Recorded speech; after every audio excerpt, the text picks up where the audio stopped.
Ang pag-ibig ay hindi lamang nasusukat sa mga alaala ng nakaraan, kundi sa kung paano ito tumitibok sa kasalukuyan. Sa gitna ng payapang agos ng talon, sa Hacienda Balboa, unti-unting hinubad ni Victoria ang kanyang pag-aalinlangan. Ang mga haplos, ang init ng katawan, at ang mga pangako ni Guillermo ay naging sapat na dahilan upang unti-unti niyang yakapin ang katotohanan na matagal nang nakabaon sa kanyang limot na isipan. Ngunit habang ang puso ay muling nagwawagi, ang mga anino na nakaraan ay tila nagbabadya pa rin. Sa bawat pagsuyo ni Guillermo, isang tanong ang nananatili. Ang pagtanggap ba ni Victoria sa singsing ay tanda ng pagbabalik ng kanyang tunay na nararamdaman? O isang hakbang lamang upang punan ang kawalan ng kanyang pagkatao sa pagitan ng isang naudlot na pangarap at ang pangako ng isang bagong simula? Ang kwento ni na Victoria at Guillermo ay papasok na sa isang mas malalim at mas mapanganib na yugto. Victoria POV. Ang ganda ng lugar na to. Ang kubo na yan. Pwede bang i-restore yan? Para namang may tambayan tayo kapag nandito tayo sa gilid ng falls. Nakangiting wika ko kay Guillermo. Sa pagkakataon na ito, pareho nang nakalubog ang aming mga paa sa malamig na tubig. Tuluyan nang nakuha ni Guillermo ang tiwala ko. Lahat ng mga sinasabi nito ngayon ay pinaniniwalaan ko na. Okay, yan din ang bala ko. Ngayon nandito ka na ulit sa tabi ko. Ito na rin siguro ang tamang oras para muli kong ipagawa ang kubo na yan. At sa pagkakataon na to, mas lalo ko pang patitibayin para naman kahit na anong bagyo pang dumating. Hindi na basta-bastang masisira. Nakangiting sagot din ito sa akin. Wala sa sariling napahilig ako sa balikat nito.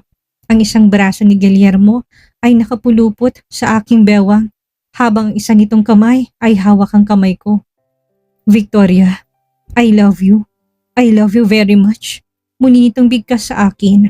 Isang matamis na ngiti ang gumuhit sa labi ko. Tuluyan na nabuksan ni Guillermo ang puso ko. Minulat na nito ang katotohanan na pilit itong itinanim sa utak ko. I think, mahal din kita eh. Hindi naman siguro mabubuo ang kambal kung hindi natin mahal ang isa't isa, hindi ba? Nakangiting sagot ko dito. Of course, nung wala ka pang amnesia, palagi mong pangako sa akin noon na ako lang ang mamahalin mo. Na hindi mo hayaan ang kahit na sinong lalaki ang pumasok sa buhay mo. At tama nga ako, kahit na 5 taon na nakaraan, hindi mo naman siguro pinatulan ang traidor kong pinsan, hindi ba? Nakangiting sagot nito sa akin. Si Leonardo ba? Naku, hindi ah. Nakangiting sagot ko din dito. Thanks God, dahil kahit na nakalimutan ako ng isipan mo, tumupad ka pa rin siya, pangako mo sa akin. Nakangiting sagot nito sa akin at pagkatapos sabihin ng katagang yun, ganun na lang ang pamimilog ng mga mata ko na bigla na lang itong tumayo at walang sabi-sabing isa-isa nitong hinubad ang mga kasuotan nito. Una nitong hinubad ay ang suot nitong polo.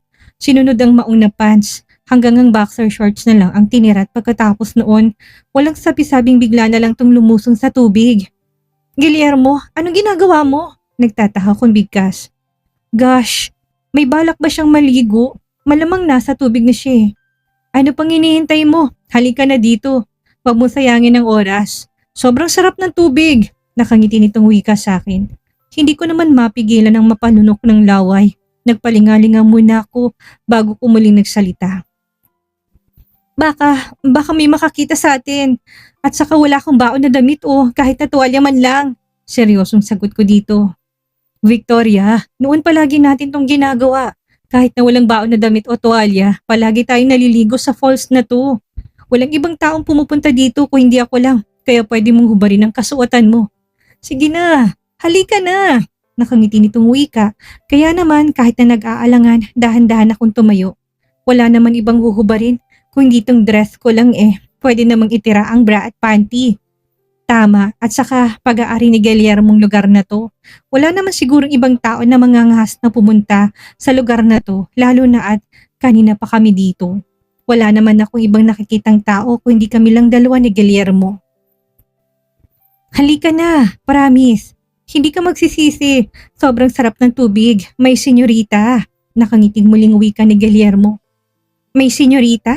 Ang katagang yun ay para bang dala ng tambol nang biglang umalingaw-ngaw sa isipan ko na para bang ang katagang yun ay narinig ko na noon pa.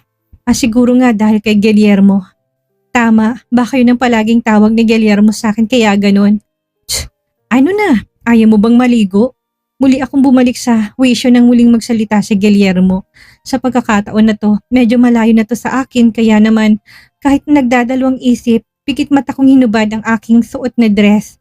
Maayos kong ipinatong yun sa ibabaw ng mga kasuotan ni Guillermo at ilang saglit lang, walang pagdadalawang isip na nilublob ko na ang katawan ko sa malinis na tubig na galing sa falls. Tama si Guillermo, sobrang sarap ng tubig. Sakto lang ang temperatura at nang mapansin marahil ni Guillermo na nasa tubig na ako, lumangoy ito palapit sa akin. Hindi ba tama ako? Ang sarap ng tubig, hindi ba? Nakangiting wika nito at nang makalapit ito sa akin, walang pagdadalawang isip na hinapit nito ang katawan ko. Dalawang brasong gamit nito na nakayupo sa akin at tinila ko nito patungo sa mas malalim pang tubig. Guillermo, marunong ba akong lumangoy? Nag-aalala kong tanong dito. Yes, marunong kang lumangoy at kung sakaling nakalimutan mo man na lumangoy, nandito lang din naman ako eh. Hinding-hindi kita pababayaang malunod. Sagot nito sa akin habang naramdaman kong bibig nito na halos nakadikit na sa may punong tenga ko. Hindi ko mapigilan ang mapalunok na sarili kong laway. Siguro sa ibang pagkakataon, maiilang ako sa sitwasyon namin ngayon ni Guillermo eh. Pero kagaya ng payo nito kanina, mararamdaman ko naman ang puso ko kung mahalaga sa akin ng taong ito. At ramdam nga ng puso ko, masaya ako na kasama ito, wala akong maramdamang pagtutol sa aking kalooban. At siguro nga, totoo ang sinabi ni Guillermo sa akin, sanay ako sa presensya niya. Habang nakatampisaw kami dito sa tubig na umaagos mula sa falls, naramdaman ko naman na maging malikot ang mga kamay ni Guillermo sa mga sumunod na sandali. Hindi na ako nakapalagpa nang sapilitan ako nitong iniharap at inangkin ang labi ko. Pakiramdam ko bigla ako nawala sa wisyo. Naging sunod-sunuran ako dito sa mga sumunod na sandali hanggang sa maramdaman ko na lang na hindi na lang sa labi ko nakalapat ang labi ni Guillermo. Wala akong maalala. Oo, totoo yan. Pero ang mga ginagawa ni Guillermo sa katawan ko ngayon ay parang kabisado ko na. Walang kahit na anong pagtutol ang namutawi sa bibig ko nang hilahin ako nito patungo pa doon. Hanggang sa makarating kami sa may gilid ng batuhan kung saan napapaligiran ng mga halamang ligaw. Guillermo, baka may makakita sa atin dito. Nahiya kong wika dito. Huwag kang mag-alala, walang sino man ang naririto kung hindi tayong dalawa lang. Narinig kong usal nito. Guillermo, mahina akong usal. Yes, Victoria, ganyan nga. Naramdaman mo ba? Naaalala mo ba? Palagi natin tong ginagawa noon. Mahina nitong wika. Talaga? Ibig mong sabihin, talagang nagmamahalan tayo? Seryosong tanong ko dito. Yes, of course, mahal natin ang isa't isa at mahilig tayo nun sa mga panahon na sandaling kagaya ngayon, nakangiti nitong wika. Hindi ko na kaya pang maghintay. Matagal ko na ding hinintay na mangyari ulit ang sandaling ito. Kaya hayaan mo muna akong angkinin ka ngayon din, Victoria. Seryoso nitong wika. At sabay naming narating ang rurok habang nakayakap pa rin ako ng mahigpit dito. Ngayon ko lang napatunayan kung gaano pala ka-active pagdating sa pakikipagtalik si Guillermo. Pagkatapos kasi ng isang round, kumirit pa to ng isa pa at isa pa na game ko namang pinagbigyan.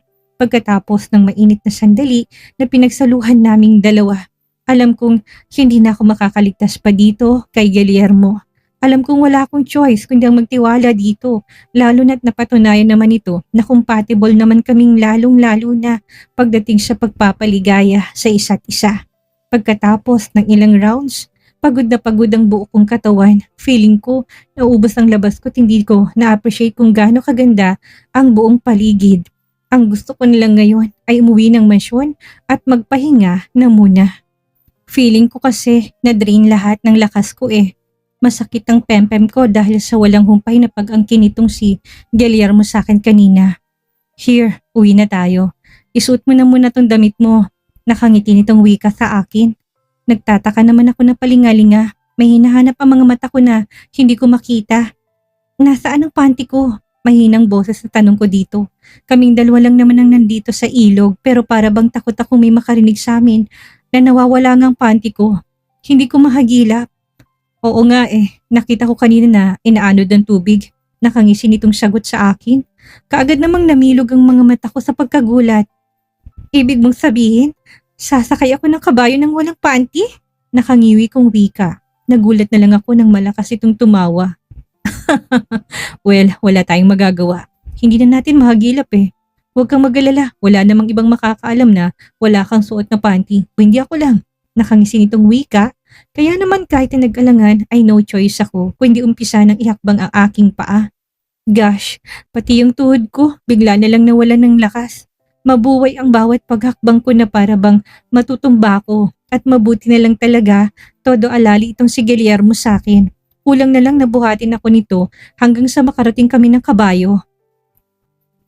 Pagdating ng mansyon na mabuti na lang talaga at tulog daw ang kambal kaya naman bala ko sanang dediretso sana ako ng kwarto ko pero hindi na nangyari yon.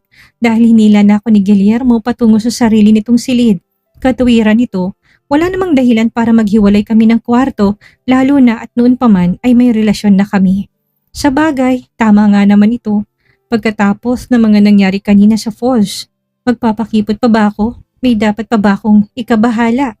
Sa isang iglap, kusa kong ipinagkanulo ang sarili kong katawan. Here it is. Simula ngayong araw, ang silid na to ay magiging silid mo na rin. Nakangiti nitong wika sa akin. Kaagad ko namang inilibot ang paningin ko sa buong paligid. Aminado ako na mas maganda ang kwartong ito. Malinis at higit sa lahat maaliwalas na tignan. Nandito pang iba mong mga gamit, Victoria. Bago ka nawala noon, ito rin ang naging kwarto mo. Actually, pinarenovate ko lang ng konti para mas lalo pang lumuwag. Nakangiti nitong muling wika sa akin. So talaga palang nagsasama tayo noon na kagaya sa isang tunay na mag-asawa at naging bunga noon ay ang kambal, wala sa sariling bigkas ko. Iba yung lungkot ang nararamdaman ng puso ko. Ngayon ko na lang din tuluyang tinanggap sa sarili ko na siguro talagang nagsasabi ng totoo itong si Guillermo. 5 taon ako nawalay sa kanila at 5 taon ko ding hindi naalagaan ng kambal. DNA test, yun ang isang malaking susi para tuluyan ka magtiwala sa akin, Victoria. Seryoso nitong sagot sa akin. Wala sa sariling napakurap ako na makailang ulit. Matamis naman ako nitong nginitian bago ito naglakad patungo sa may gilid ng kama. Binuksan nitong isang drawer at may kinuha sa loob at muling naglakad pabalik sa akin.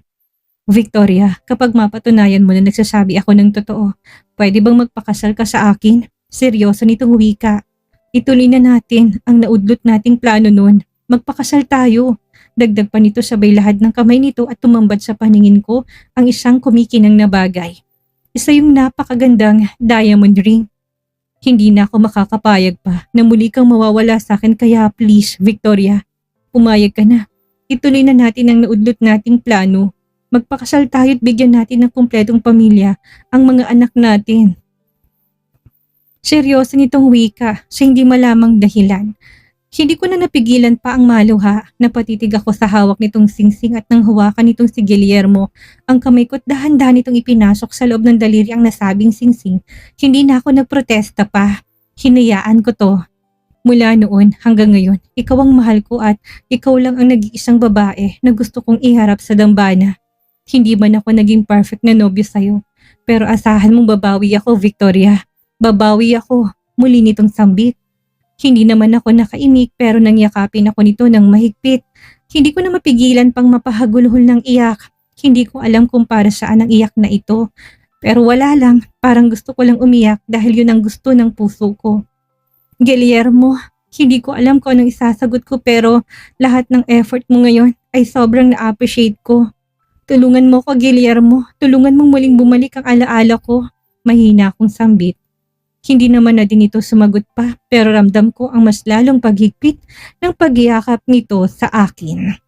Ang tagpo sa gilid ng talon ay hindi lang basta pagpapakita ng kanilang pagmamahalan, kundi isang pagpapatunay na kahit buradong alaala, ang body chemistry ay hindi nagsisinungaling. Nakita natin kung paano unti-unting napasok ang pag-aalinlangan ng Victoria sa harap ng determinasyon at pagmamahal ni Guillermo. Ang pagtanggap ni Victoria sa singsing ay isang malaking hakbang pero tanungin natin ang ating mga sarili. Sapat na bang maging buhay ang puso kung ang isipan ay nananatiling blanko? Ang proposal ni Guillermo ay tila isang paraan para isil ang kanyang pagmamay-ari kay Victoria bago pa man tuluyang bumalik ang lahat ng kanyang alaala. Kasama ng posibleng masakit na katotohanan tungkol sa kanilang nakaraan at sa mga taong naging dahilan ng kanyang pagkawala. Hindi natin pwedeng kalimutan na ang DNA test ang magsisilbing ultimate truth. Kapag lumabas ng resulta, magiging masaya na ba ang lahat o ito ang magiging mitya para tuluyang magulo ang mundo ni Victoria? At si Leonardo na ayon kay Guillermo ay may masamang hangarin. Nakaupo lang ba siya sa isang tabi habang pinapanood ang tagumpay ng kanyang karibal? Abangan natin ang susunod na kabanata dahil mukhang mas lalong titindi ang conflict habang papalapit ang pagbabalik ng alaala ni Victoria. I-comment nyo na ang inyong mga reaksyon at kung sa tingin nyo ba ay tamang naging desisyon ni Victoria na magpakasal agad kahit na hindi pa siya lubos na nakakaalala. Ako po si Miss Maria, ang inyong tagapagkwento. Hanggang sa muli nating pagkikita, maraming salamat po.